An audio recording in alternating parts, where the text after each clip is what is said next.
Yes, I did start streaming without the stream starting soon graphic up, because I'm a clown shoe.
Whilst I'd love to listen to that song all day long, it's just not viable.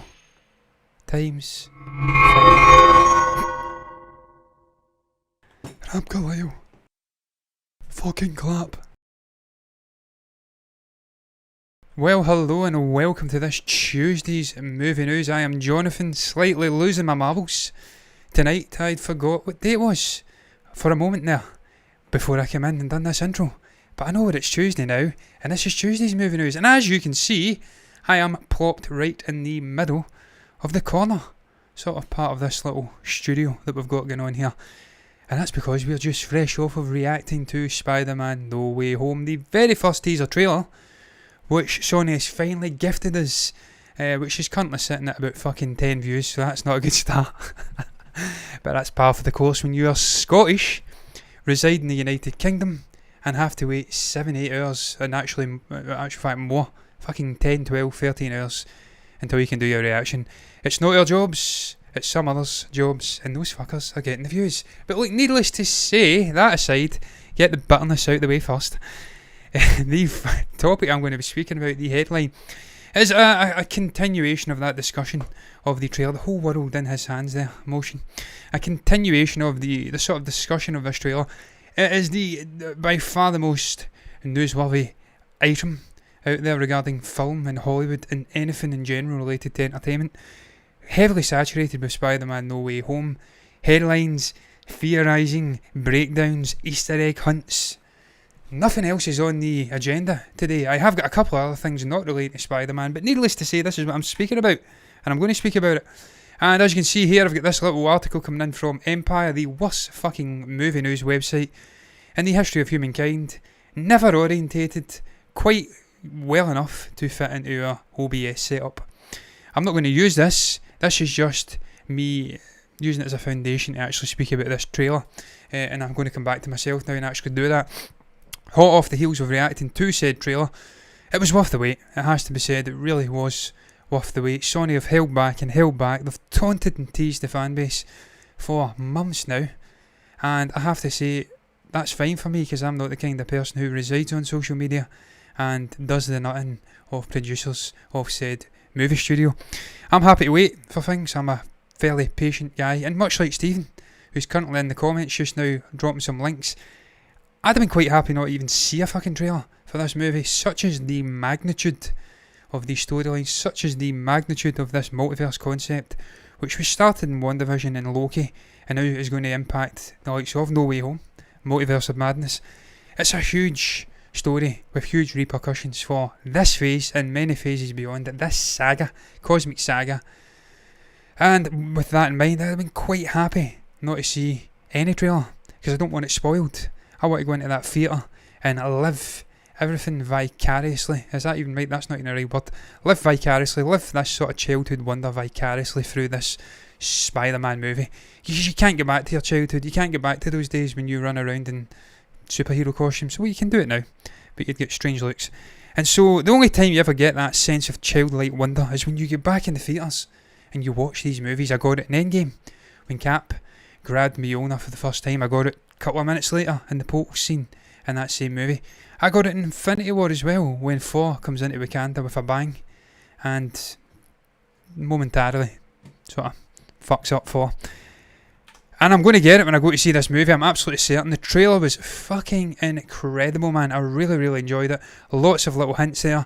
Some obvious, some not so obvious. And look, that's something I'm going to delve into first and foremost here. Before I do some other things, Tom Holland's been out speaking about this movie and how the trailer is just the tip of the iceberg of goodiness that we are about to be, I don't know, given over the course of the next, what fucking month into now, September, 3-4 months. There's going to be a lot of fun for Marvel fans, for Spider-Man fans in particular, within that sub-genre. And yeah, the little Easter eggs, if you like. I was about to say Ock Easter eggs, because he's in there. He is the primary villain in this trailer. He's the guy that's front and centre. He's the only villain I think you actually see physically in the trailer. We have hints at Electro, we have hints at a Sandman, we have the voice, the disembodied voice of Green Goblin, but we don't see him. And yeah, these Easter eggs were a strong part of this trailer for me. Little hints at what's to come. And confirmation, really, if you needed it, that this is going to be a Sinister Six movie. There is going to be a huge gallery of villains. And for that, I think we need more than one Spider-Man. It's not been confirmed we're getting more than one Spider-Man, but it's fucking pretty much obvious now that we are going to get it. But look, they're going through every Marvel villain that was teased by the trailer. And look, he wasn't teased by the trailer. This guy was in the fucking trailer. He was at the end, he said, "Hey Peter." And just momentous to see Alfred Molina in his youthful form, fairly youthful form once again. He doesn't look like that just now. So again, another stupendous job by the Marvel visual effects artists to de-age this guy, much in the vein of Kurt Russell and Robert Downey Jr. and a whole host of other people before him. And just to see that guy, it was a real shock, a real jolt of excitement. Stephen actually let his emotions fall. In the reaction, he actually whooped and cheered like Richard E. Grant watching Last Jedi, the Return of Skywalker, I should say. It was a real jolt of excitement to see this guy again. I was speaking about childhood wonder. I was whisked back to 2004ish. Spider-Man 2, I think it was. He was the villain, and I just loved those Sam Raimi Spider-Man movies. A special moment in the trailer for Doc Ock, and look at the visual. I had that as the thumbnail for a brief I want to say 10 minutes before I changed it, realising that it wasn't drawing enough eyeballs. Like a new thumbnail will probably not draw enough eyeballs either, but that's absolutely fine. We are not primarily a reaction channel. We are primarily a talking shit movie news channel. But look at that visual, man. It was so cool to see this guy appearing. We knew he was in it. It was confirmed. He was speaking about it. There was actresses on these sets speaking about what it was like, Zendaya, I should say, to be in the presence of this guy, and how he was just bouncing off other people and making that experience all the richer on the set. But to see him in actual visual form with the glasses and the get-up and the incredible mechanical arms, a fucking wondrous end to a truly wondrous trailer. There was a couple of other little hints though, and of course Green Goblin is the main one. William Dafoe, just an incredible actor. Watched this guy in a variety of different genres and different movies over the years, and his almost very comic-like performance as Green Goblin in that movie. I'm hoping I'm not getting the movies discombobulated here and mixed up, incidentally. I hope he was the villain in Spider-Man 1 and Doc Ock was Spider-Man 2. Regardless, it's been a while since I've watched him. It was a fucking great villain, that's what I'm saying. It was heavily rumoured that Green Goblin would be appearing in this movie. It was all speculation though. And when that moment happens and this little sphere appears on the screen and you hear the voice of Green Goblin for the first time, and it was his voice, the laugh, just a special moment again. And by all accounts there was a leaked plot, and they suggested that Green Goblin would be the leader of the Sinister Six, and that we would indeed be getting 3 Spider-Man characters, and the other 2 would almost take on a co-lead status in the movie from the very moment they appear. There's a lot of stuff starting to get confirmed as being true in that leaked plot, and that sort of leak in general, and him appearing in this trailer, not appearing but this little sphere in his voice, confirmation for me. And just again, as a comic book fan, a comic book movie fan I should say more specifically, and a Spider-Man fan more specific again, growing up with those Sam Raimi movies, to see a hint of what's to come from this fucking incredible actor reprising his role as this incredible character, another special moment in the trailer for me. And then obviously you get down, it's getting a little bit more speculative at this point. We do see electric sort of lightning bolts, and a, dare I say it, sandy sort of environment whisking around on this street level setting. And I think that is indeed confirmation that, well, we knew that Jamie Foxx was coming back as a similar but different form of Electro. I think he was in Amazing Spider-Man 2, I want to say it was, maybe wrong, I want to say it was. And we see signs that he's going to be there, so we're up to what, 3-4 villains at this point, and sort of the breakdown of the villains in this trailer. We know for a fact Doc Ock's in there, we know for a fact Green Goblin's in there, the lightning bolts, and knowing that Jamie Foxx is reprising his role. Electro's in there. We don't actually get to see him as far as I'm aware. I'd have to go back and look over it with a sort of fine tooth comb and see if we can actually see his silhouette, but he's in the fucking trailer, albeit visually, and we don't get actually any, you know what I mean, presence in terms of voices and actual physical looks at him. Sandman is in there as well, it looks like. It was confirmed by someone in the chat last night on the show that he'd seen the leaked trailer, and that there was semi-confirmation of Sandman being in this trailer and indeed in the movie. I have to say, looking at the trailer, we did speculate, we reacted first and foremost, enjoyed it, and then we went over and sort of broke down shot by shot the trailer afterwards, and it looked like sand to me. It looked like sand sort of swirling around with the electric sort of lightning beams. Looking as though these two guys are combining and doing some nefarious stuff. This was a character which I think was sadly in Spider-Man 3, and it was a bloated movie. And of course we had Sandman, we had fucking Venom. Who else did we have in that fucking movie? I'm trying to think now. There was another one in there, I'm sure.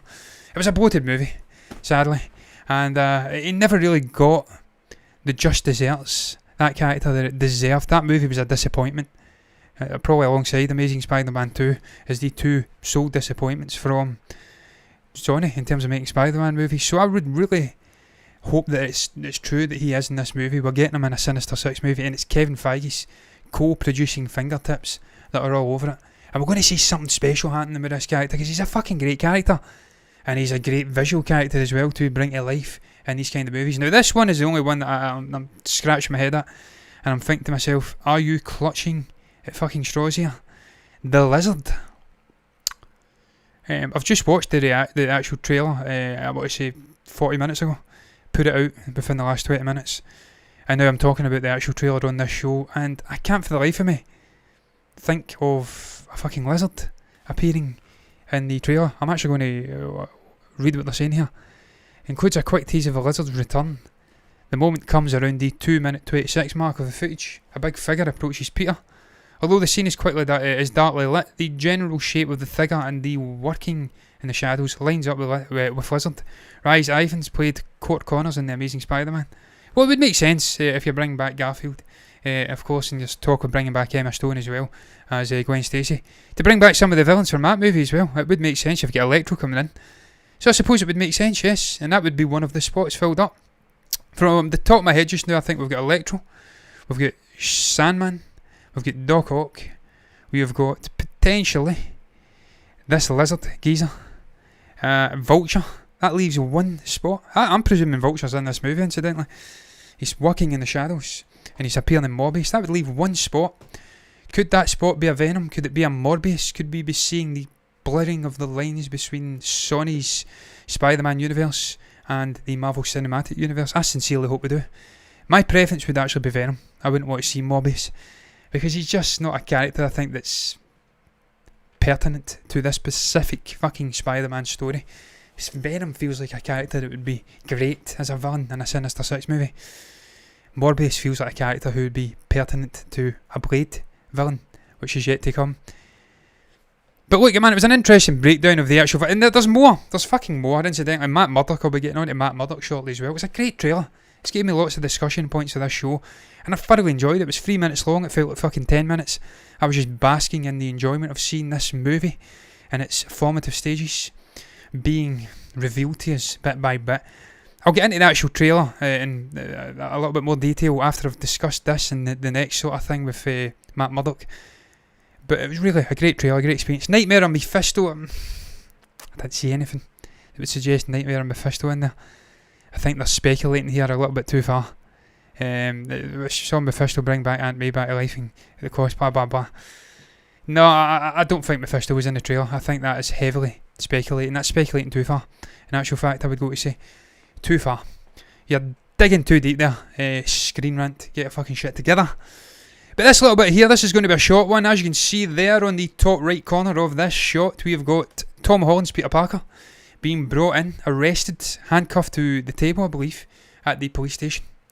They're questioning him over the death of Mysterio and his potential involvement in said death.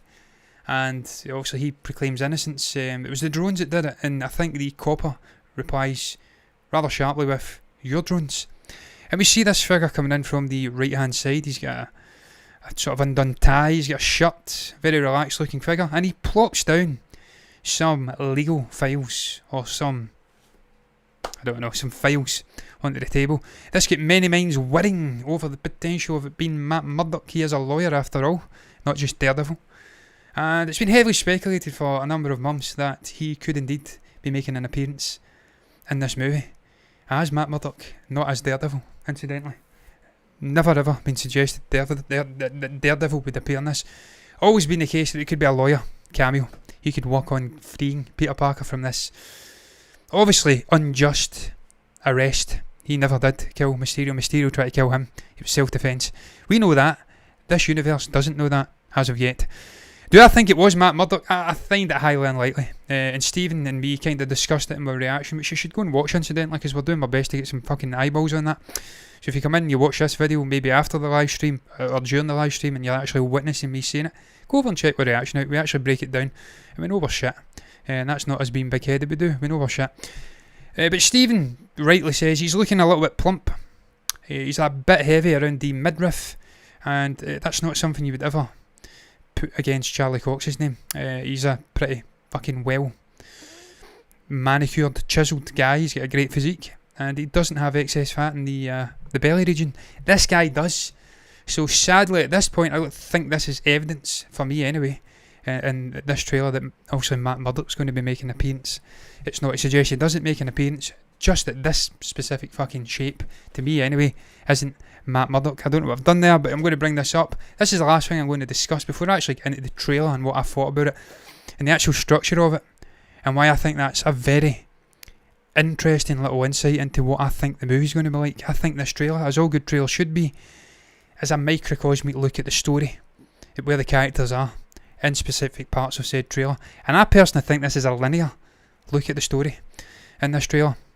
But we'll get into that. Spider-Man No Way Home trailer is only the tip of the iceberg, says Tom Holland. And incidentally, Tom's getting much better now at keeping his mouth shut when it comes to spoilers. He used to be quite the little mouthpiece, quite the little spoiler.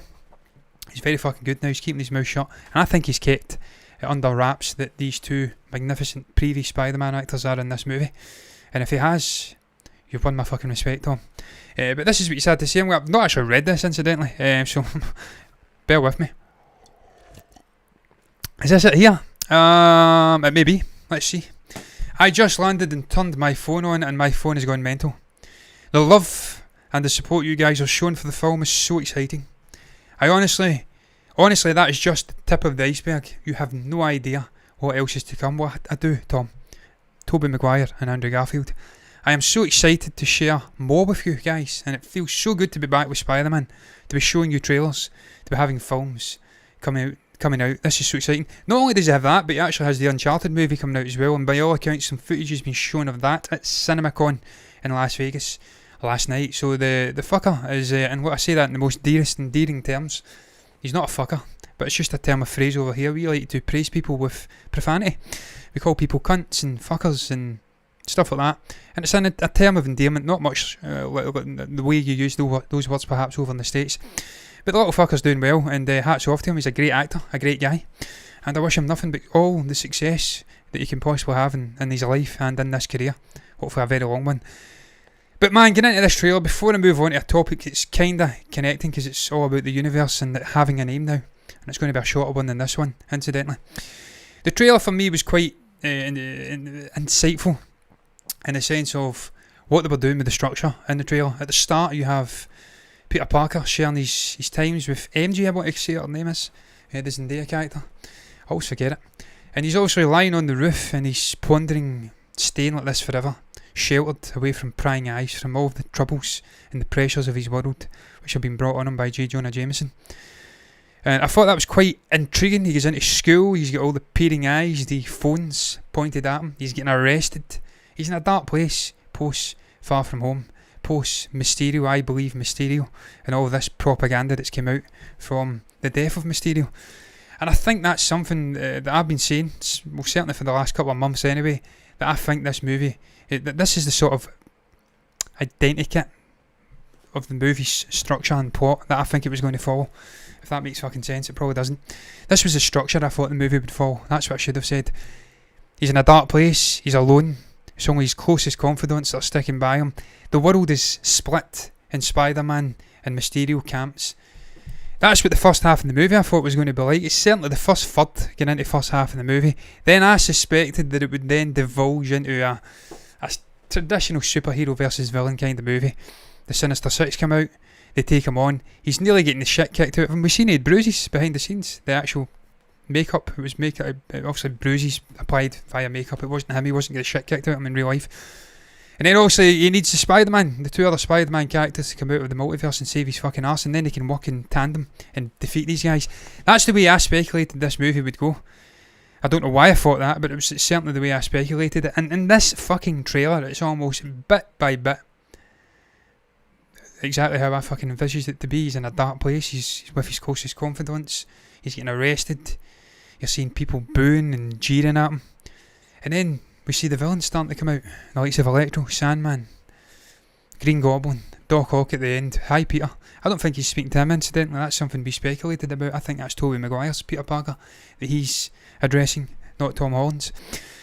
It's just following exactly the path I thought it would follow. Now there will be curveballs in there, there'll be things that will send you naughty for six and some double bluffs to keep you guessing as you watch this movie, but it seems to me that is the general structure this movie's going to follow. Dark place, on his own, has to fight these villains, two Spider-Man characters come out, mature him to fuck, and then he becomes the Peter Parker we love and know from previous movies. That's how I hope it's going to be. I love the trailer, really, really looking forward to the movie, man. I cannot wait to fucking see it.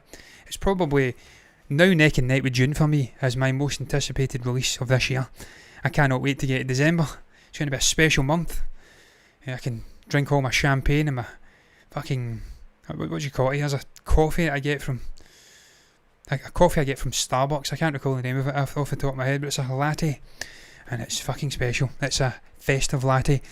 Getting all of that injected into my fucking body, and then going and watching this movie, and really just basking in the brilliance of Kevin Feige, of Sony, of Tom Holland, of everybody involved in this movie. I cannot wait to see it. But I'm moving on to the next topic, man.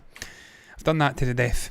And this one is relating to the specific universe in which Sony have conjured up in the last 3-4 years, I want to say. Maybe a little bit further back, 4 or 5 years. Started it with Venom and Tom Hardy playing the symbiotic, well, not the symbiote, but playing Eddie Brock and bringing to life this symbiote alien and the symbiotic, fucked up, often hilarious relationship that he shares with Eddie Brock. And it was a great movie for me. I really enjoyed it. It was a surprise. It was a movie of two halves, and looking forward to the sequel and looking forward to Morbius. But why am I talking about this? As you can see there, they have gave it a title, and that title, as you can see, I've bolded it because I forgot to fucking unselect it. Has been revealed as the Sony, where is it? The Sony Spider-Man universe. I think that's the name of it. The Sony Spider-Man universe. I'll read the little paragraph before I give my thoughts on it and move the fuck on in very quick fashion. The last time Sony planned to build a shared mythology out from Spider-Man, the entire thing imploded in the aftermath of The Amazing Spider-Man 2. I don't think it imploded because it was such a bad movie that Andrew Garfield simply couldn't continue. I think it imploded because they were ready to do business with Marvel and Disney and with Kevin Feige and ready to bring Tom Holland into the fray as a character. I think they realised they could earn more money, they could get more eyeballs on the character by doing that deal, and that's why they did it. I don't think it was anything to do with Andrew Garfield, or ultimately a bad movie, but it wasn't that fucking bad, the performance of Amazing Spider-Man 2. But needless to say, however, tentative plans have been in place for a while to tie all of these all Sony's comic book properties together. And in May of last year, it was announced that the franchise would be known as the Sony Pictures Universe of Marvel characters. It's way too fucking long, it's way too convoluted. I didn't even know it was called that. Terrible fucking name. And also they've now changed it, and a move that signals what the studio's endgame is. The SPUMC has now been officially rebranded as Sony Spider-Man Universe. It's so much better. It's succinct. It rolls off the tongue. It's better. Although there's no Spider-Man in it just yet, so that's a slight misnomer in the title. So we can all expect Tom Holland's Peter Parker to cross paths with Tom Hardy's Venom eventually. Well, that's speculative. We don't know if that's going to be the case. I think his deal is up in 2 years with Marvel, and it will need renegotiating. And if he is to cross paths with Eddie Brock, Tom Hardy's version that is, and potentially with Morbius and Jared Leto's version, if he's not already dead via a Blade movie, then I think it will have to come in a slightly have it the best of both worlds kind of way for the two studios. I don't think we want Tom Holland's Peter Parker, his Spider-Man, leaving the Marvel Cinematic Universe after the next 2 years. That would probably encompass one more ensemble release plus this movie, and then he'd be done. It'd be way too short. He's got unfinished business in this universe. He's Spider-Man. He's one of the big Marvel characters. He's got youth on his side. And we need some of these characters to continue in the Marvel Cinematic Universe. I know we're getting the likes of X-Men and Fantastic Four and some other new vibrant characters like Shang-Chi coming in there. But there's a lot of older guys in there. Chris Hemsworth's not getting any younger. Thor may have to bite the bullet at some point. The likes of Loki might have to bite the bullet at some point. Are the Guardians going to continue indefinitely now that Drax the Destroyer's not going to be continuing? Dave Bautista's confirmed it. We need to have that youthful, big name character like Spider-Man with Tom Holland portraying it in that MCU. So if they are, what I'm saying is, going to be crossing paths with Venom, if it's not in the MCU, why not do a best of both worlds and have them in the MCU, but flip-flopping from the two different universes? Have them do some movies in the Sony Spider-Man universe, and have them do some movies in the Marvel Cinematic Universe. I don't know if that's something that's viable for the two companies, if it's something that can be made to work with Feige and whoever the fuck's in charge at Sony, but it's something I want to see. And I'd love to see the character over in that universe, because of course ultimately that is where the large majority of the iconic villains reside. Marvel don't have the rights to them, it's Sony. So we will have some great movies over there, and as I did allude to just about 5-10 minutes ago, Sony have a fantastic record with Spider-Man movies. They've made 2 poor movies, and I want to say they've made 4 fantastic movies. So it's not a bad fucking record. What was that? 2 and 3. Is it 2 and 3? Yeah, 2 and 3. I want to say are poor. It's not a bad fucking record. It's not as good as Kevin Feige's Marvel Cinematic Universe movie record, but it's not a bad record. And it's what you got. I'm intrigued by it. I'm intrigued to see what they're going to do in the future. I personally had my own theory. I'd have liked to have seen Miles Morales or a Gwen Stacy, Spider-Gwen, popping up in the Sony universe and doing his thing over there, and then keep Peter Parker and Tom Holland in the Marvel Cinematic Universe. But clearly Sony have their claws dug into Tom Holland's back, and they want to use that character as well, so it'll be very intriguing to see what the future is for this version of the character going forward in the two cinematic universes, and what plans they have in store for this very different universe over at Sony. It's going to be very intriguing. I'm excited for it. I'm a comic book fan. I'm a Spider-Man fan, and ultimately I don't care where the fuck he pops up. It's only if the movies are good and it's a compelling watch. That's what it's all about for me. But look, I am moving on to the next topic, and I'm going to have a drink while I do it. As you can see, this is going to be a very, very short topic indeed. It's, to be honest, it's a quote which is clickbaity as fuck from Cinema Blend. They're at it. I don't see any point in the question being asked about Fantastic Four and what she responds to with this quote I'm about to read. But it's there, that's the headline, and I'm going to trust Cinema Blend on this occasion that they have done their research and this is indeed the question he's answered, i.e. in regards to Fantastic Four and its casting. As you can see, we've got a nice little graphic novel version of them, thankfully not using the horrendous previous Fantastic Four, and I always fuck this word up incidentally, I always fuck it up, it's annoying as hell. I'll just say additions, because I don't want to fuck it up again. I was going to say iteration and I was about to say incantation again. I says that yesterday. I'm a slightly mixed up guy at times. Clearly I've got witchcraft in my fucking blood just now. I don't know. But as you can see, the Marvel Cinematic Universe is always growing and expanding, and that's certainly true with the start of Phase 4. With franchise favourites like Iron Man and Captain America having reached their conclusion. No, we're getting another Captain America, so I don't know what they're talking about there. Steve Rogers has reached his conclusion. Sam Wilson's just getting started. And he's Captain America. So you're wrong there. More new characters are being introduced. Fans are hoping to see Fantastic Four finally join the Marvel Cinematic Universe, and Kevin Feige recently teased potentially casting the team of heroes. This is where it's coming from. When Disney acquired 20th Century Fox, we all know this, don't need to read it.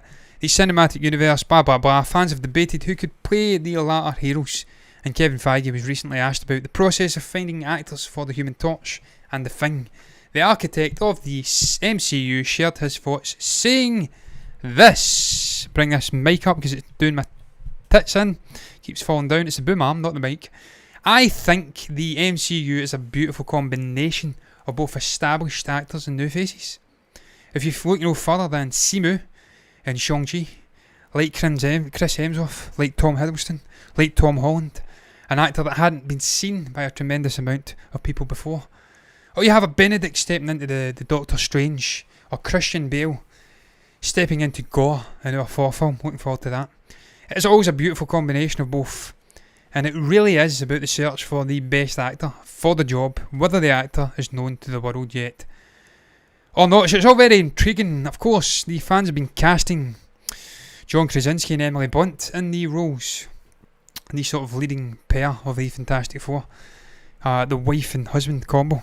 Husband and wife combo, whatever way you want to say it. They've been fan casting them for fucking years now, after the Fox merger happened and it was clear that Marvel and Kevin Feige were going to have access to the Fantastic Four, to the mutants, to the X-Men if you'd like. They've been fan casting this pair for a long, long time, and look, it may not be a bad casting, because of course the fans have been casting, I was about to say Zoe Saldana, but it isn't.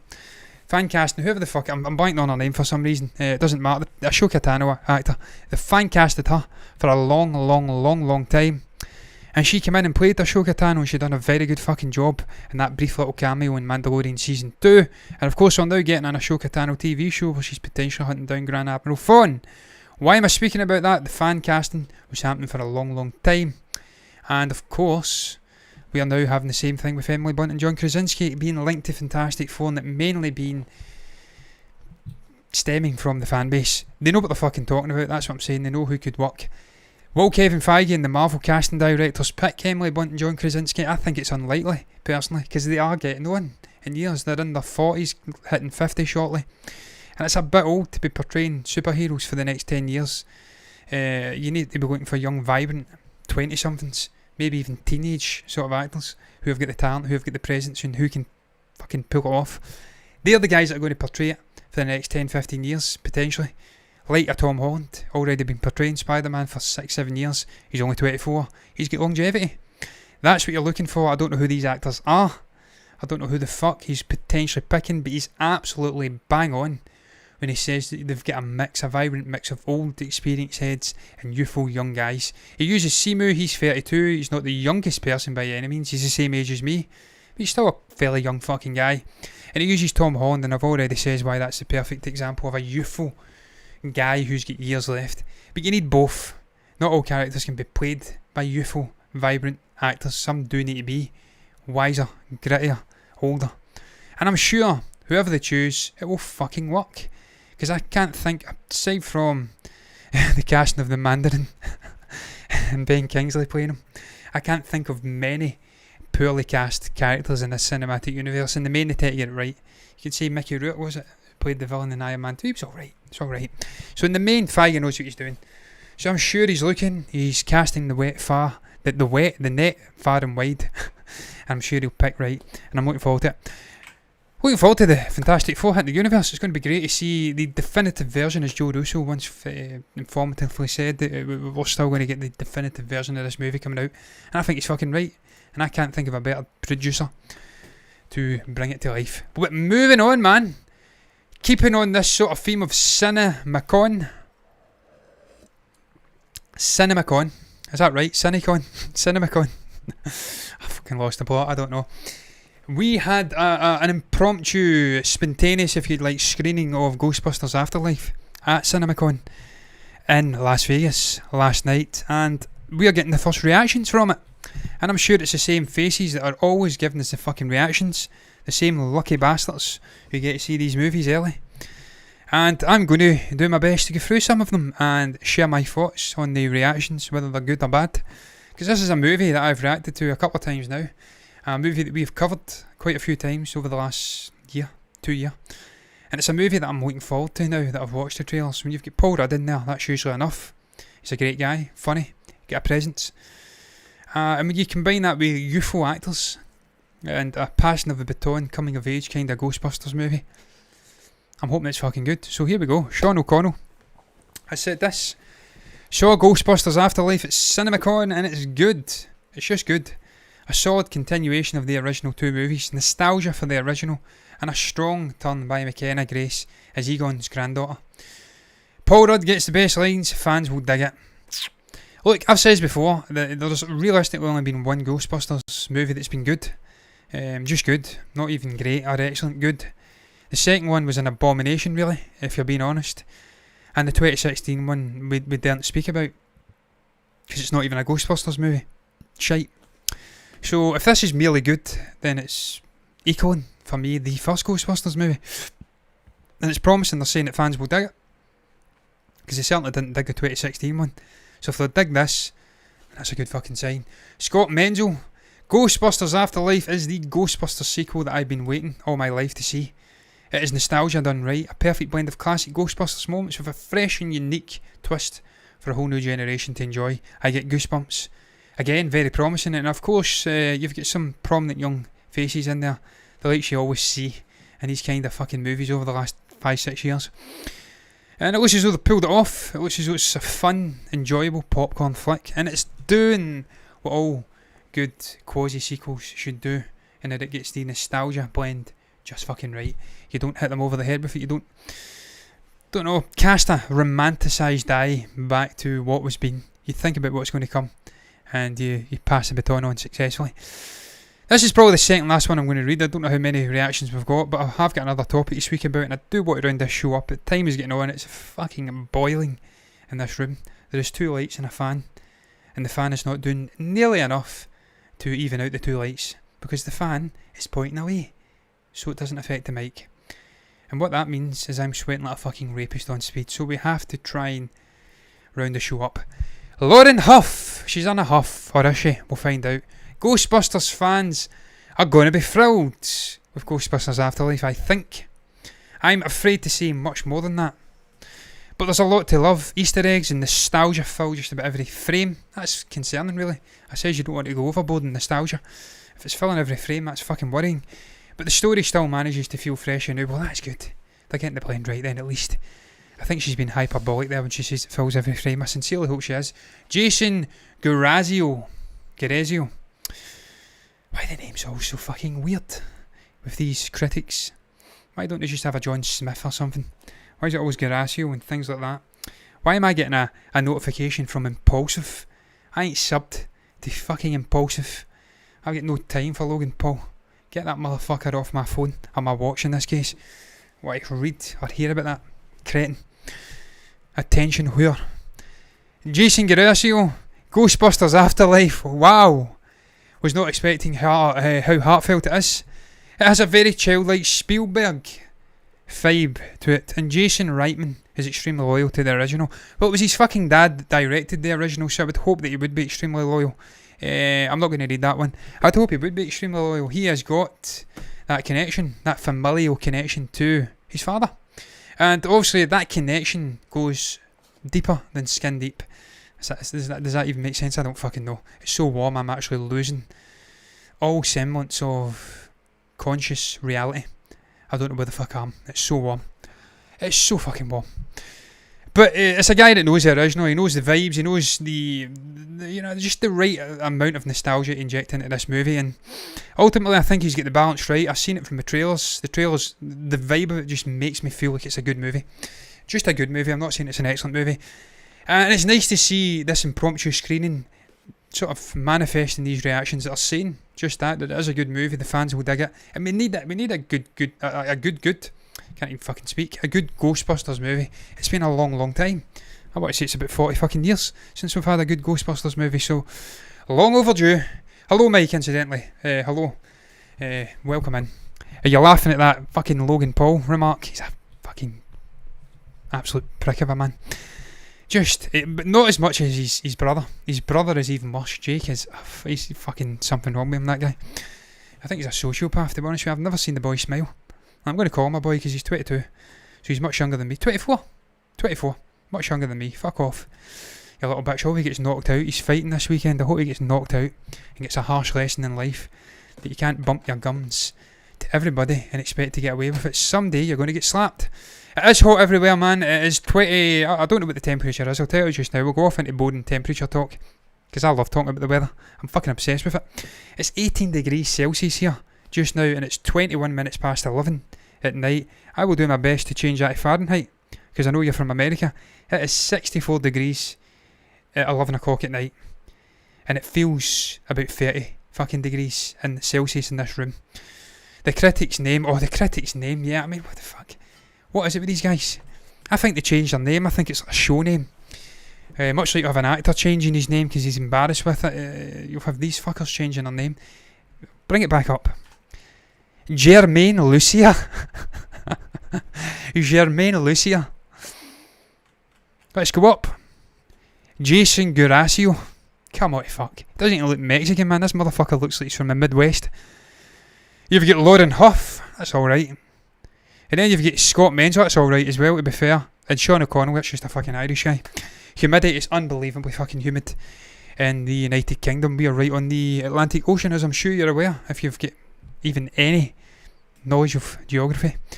And what that means is we get very hot, wet, humid, southwesterly fucking weather systems coming in, and it's unbelievably fucking humid. Even when it's warm and dry, it's humid as fuck, and I fucking hate it. I hate staying in this country. I wish it was from a predominantly dry, warm place. Just dry, no humid weather. Take me there. I don't know how I get there, but take me there. What is this topic I'm on now, man? Topic 5, the final topic. I don't know anything about Nosferatu, incidentally. I've just brought this up because it's Anya Taylor-Joy. She has worked with Robert Eggers before on The Witch, which I have seen. And it was a fucking great movie. A really, really, really good movie about this sort of family who are paralysed with... What would you call it? I don't know what you'd call it. There's a word for it. When you're a little bit spooked by the paranormal. By the sort of shadows on the wall. They're a God-fearing family. from the northeast coast of England, New England. What? I've lost the plot here. The northeast coast of America, New England. The Salem witch trials. It's a great fucking movie. Go and watch it, man. That's what I'm saying. Very claustrophobic. The way Robert Edgers uses the surrounding woods, forest to spook the fuck out of the audience and the family that you are living vicariously through in the movie. It's a great movie. He's fantastic at doing these kind of movies. If you've watched The Lighthouse with William Dafoe and Robert Pattinson, you will know what he's capable of doing. Fucking hell, Mike. That is haunting. That is haunting, man. Wow. 88 Fahrenheit. Jesus Christ. It's midday there though, isn't it? It is. It's about midday there, isn't it? Evening. What is it there? About 6 o'clock? 6 o'clock at night? Evening? That's not too bad. To be fair, we have had days like that over here, where it's like 26, 27 degrees. 6, 7, 8 o'clock at night. I think it was about 23 degrees today, man. Midday. So it's been fucking warm. That is haunting though. 31.1 degrees, man. 88 Fahrenheit. If that ain't 6, 7 o'clock, man, I need to re-evaluate my moaning about the weather, because you've got it a lot fucking worse than us. But anyway, you've not got 2 fucking lights on in a room. That's what I will say. Hopefully not get a fucking moonlight here, ring light, and a big softbox light over there. 6:24. It's not too bad, is it, man? You can pop outside, have a little barbecue or something, have a little outdoor what do you call it? El fresco? Is that what you call it? El fresco? I don't know. Kind of meal. That's not too bad, man. I mean, I was out taking my dog to a field to let him run about at that time today. It was fine. It's fucking not on midnight here. You can't go out of the house. Well, I will take my dog out for a walk, but socially unacceptable to be gallivanting outside at that time. It's not too bad. I think it was 91 today. You're in Atlanta, aren't you? Georgia? Not Atlanta, but you're in Georgia, aren't you? I've heard about Georgia, man. Being a fan of The Walking Dead back in the day. Lost the plot with it now, don't watch it. But I remember the likes of the Norman Reedus and stuff like that. Andrew Lincoln, I think it is. I always fuck his name up. And the other woman that played Maggie in it, speaking about the weather. I think Norman's from New York. Those two are from England. Speaking about it being fucking horrendous, unbelievably warm, and just, yeah, not good. And they do shoot in Georgia. I think they shot in Georgia. They spent months on end in Georgia, north of Atlanta. I've heard about it. Apparently the weather's terrible. Not terrible, but fucking brutally warm in the summer and stuff like that. That's blessing. I don't know how to respond to that, Siri. You don't have to respond to it, Siri, because I'm not speaking to you. You fuck bolt. Listen, I'd love to stay there. If it's not humid, I'd fucking move there. Are you hyped for Shang-Chi? Yes, I am. Absolutely. I thought the trailer looked incredible. And the reactions are saying it's almost Crouching Tiger, Hidden Dragon-esque. It is unbelievable the way they have blended the East with the West. And apparently the martial arts fighting, the action is unreal.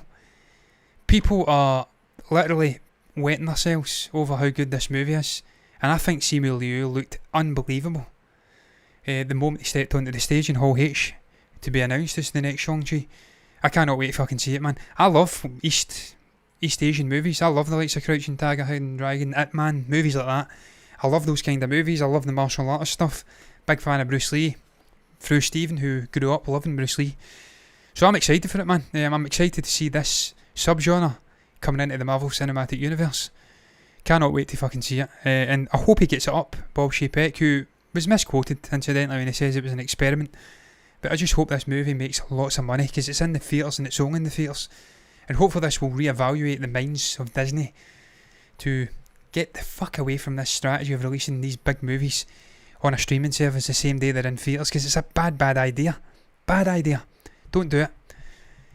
We have seen the Spider-Man No Way Home teaser trailer, but just reacted to it. To be honest with you, I don't want to look at the views, because it depresses me when the algorithm just doesn't even stop by to say hi, let alone pick you up. Which is happening with your trailer reaction. It's doing alright. I mean, it's been out for what, an hour? Less than an hour, 50 minutes. It's got 29 views. It's not great. You know when it's going to hit your reactions, because they've got like 100 views in 5-10 minutes. It's not going to hit, but it's alright. Make it 500 views on it. The life of a YouTuber, of a semi-reaction channel. You're chasing the views at times, and when they don't come, it's a bitter pill to swallow. But when they do come, you're fucking buzzing. I agree, theatres only. Listen, man, it's the way it's got to be. It's just got to be theatres for these kind of movies. I've the mindset that mid-tier indie movies, if they're not A24, fair enough, go and watch it on a fucking TV screen in your house or something like that, or on a monitor, in my case, a 4K monitor, that's fine. But for these big blockbuster movies like Dune and Tenets and your Shang-Chi's and your Eternals, it's fucking blasphemy to go and watch that on an iPad or on a small screen in your house, man, because any screen, even if it's a 60, 70 inch screen, it's fucking small screen. I am going to watch Dune at IMAX when it comes out. That's where it deserves to be seen. That's where Denis Villeneuve's blood, sweat and tears and that amazing cast he assembled, that's where they deserve to see their work watched on an IMAX screen. And it'll be the first time I've been back to IMAX since 2012 when I went to see The Dark Knight Rises. I watch everything on my phone. You've said that before, Mike. I think you need... I don't know what to say about that. I've not really watched anything ever on my phone apart from YouTube videos. Listen, it's like, I can understand why you do it. It's convenience, isn't it? If you're zipping about or something like that. It's convenience. I have watched films on my iPad, and I've got a 10.5 inch iPad Pro, so it's not that bad. It's like a mini screen. I've seen old fogies, as we like to call them, dootling around and watching shit on a 20 inch fucking TV, and I'm like, what the fuck are you doing? What fucking year is this? Is this the 1970s? Why have you got a 20 inch screen? What's fucking wrong with you? Go and get a fucking widescreen, man. It doesn't even have to be fucking 50 inches. You can get a 32 inch screen. I've got monitors that size, incidentally, but go and fucking watch it on a 32 inch screen. Go and buy it, you bitch. You're retired, you've got money. Get it sorted. But look, man, I've been off in tangents, and that's good. I like to speak to people. I love having discussions and getting off in tangents, so that's a fucking good thing. Because this last topic wasn't really a great topic, to be honest with you. It's Robert Eggers, it's Anya Taylor-Joy. He's making a remake of Nosferatu. I've never seen the movie, but I'll quickly bring this up before I go back to what Mike says there. And I'll bring up this fucking weird looking motherfucker. Let's bring it up. Bring it up, please. This is Nosferatu here. If you've not seen Nosferatu, Nosferatu is one weird looking fucker, and I sadly cannot get it to come up because I am over here. See if I press this, I wonder if this will work. There we go, that may be a little bit better. Stephen's not with me. This is Nosferatu here. That is not, that's Frankenstein's monster. This I think was all practical makeup work. And to be quite frank, why I'm bringing that up is because I've seen The Lighthouse, I've seen it in black and white, I've seen it in that incredible sort of aspect ratio, and I know what he's capable of, Robert Eggers. So what I'm saying is, if he's making a remake of Nosferatu, he has to do it in black and white. He has to get the OG sort of makeup artist in to do it right, and he has to get the casting right as well. It'll fucking work. It will work. I know it will work, and I know Anya Taylor-Joy's an absolute incredible actor, so she'll make it work. But look, before I round it up, Mikey says I will go to the theatres at least 3 times for Shang-Chi opening weekend. I don't know if I'll go 3 times in the opening weekend, but I'll certainly go at least once. And if it's good, I'll go back again. Because that's what I did with Tenet. I went to see it 4 days after, and that was in the middle of a pandemic, man. That wasn't where we are now, when there's multiple double vax people everywhere. That's when people were coughing and spluttering vaccines straight into your fucking nose. Back in those days, I went to see Tenet twice, when everyone else was shitting themselves and not getting near a theatre. I went. So I'll go at least fucking once in the opening weekend. I may go 2, 3, 4 times to see it if it's really, really good after that, because that's what I tend to do with Marvel Cinematic movies that pop. They deserve to be watched multiple times. Looking forward to it. Looking forward to seeing Spider-Man No Way Home. Looking forward to seeing Eternals. Looking forward to seeing Shang-Chi. And I look forward to seeing... I actually looked in past tense forward to seeing Black Widow, and I went to see it, and it was great. So what I'm saying is, I'm a Marvel Cinematic Universe fan, if you've not noticed. Have you noticed? And it was a big gap between releases because of the pandemic, and I'm just fucking glad they're back and we're getting to bask in it. I have a friend that goes to the woods and explore. Not me. My luck, I would run into a monster like that. Nosferatu. I don't go near the woods, man, because I'm an arachnophobe, and yeah, anywhere that could have big spiders, I stay away. That's why I don't go to Australia, or anywhere really that has big spiders. And that's why I sadly have the misfortune of staying in a fairly rural setting just outside Glasgow, in the west coast of Scotland. And there's big fucking spiders here. Big being that. Big fuckers. I try to avoid them. I wouldn't go to the woods. That's what I'm saying. I wouldn't go in the night time either, because I'm quite frankly fucking shit scared of branches cracking and stuff like that, so wouldn't want it. What about What If? Apparently it's out. I've not seen it yet. I'm going to batter that over the weekend, or maybe over this week, and really enjoy it, because it looks cool. This concept of taking characters you've loved and known and putting them in different environments, it sounds interesting. Seeing Peggy Carter as Captain America, seeing T'Challa as Star-Lord, it's going to be an interesting concept. And of course, it's sort of something we're going to be watching in live action terms fairly shortly. Different version of characters coming in. And Multiverse, sort of different realities. I'm an MCU stan. My catchphrase is MCU rules. I agree, man. I am an MC fan as well. I'm an MCU stan as well. See, when you say Stan, do you mean like Stan from the Eminem video? Who was a fucking obsessive, who was writing to Eminem, he wanted to have a sort of relationship with the guy. Is that what you mean? I don't know. You mean Stan as in Stan Lee? You're a fucking obsessive. I'm a fan of it though, as you can tell, man. See if I could get more props into this fucking room related to MCU, I would do it. I was that close to spending £100 on a Deadpool talking head, but then I thought to myself, how am I going to get it in the actual shot? How's it going to work? But I'm going to get a Spider-Man related thing as well. I've got to get more props. We're going to have to change the way we do these shows and fit all these fucking props in. Lol, I guess. Man, I listen, it may be an Americanism. I can't speak. I cannot speak. It may be an Americanism or something like that, Stan. I'm going to actually search it up just now and find out what it means. But it went slightly over my head, man. I have to... Fuck, how am I going to do this? There we go. Stan comes up and it's Eminem right away, man. So maybe it is, I don't know. Maybe it is. I was a huge Eminem fan back in the days. I'm an MCU shill. Not only am I an MCU shill, I'm a Disney shill, man. I'm a Disney sycophant. I grew up with all the Disney movies. I fucking love the company. So, like, come at me, bitches, all those people who say you're a shill, you're a shill. I'm a fucking shill. I wish I was a shill. I wish I get paid by Disney to do this. Oh, it'd be a great fucking job to get paid by Disney to speak glowingly about their movies, because I do it anyway and I don't get paid.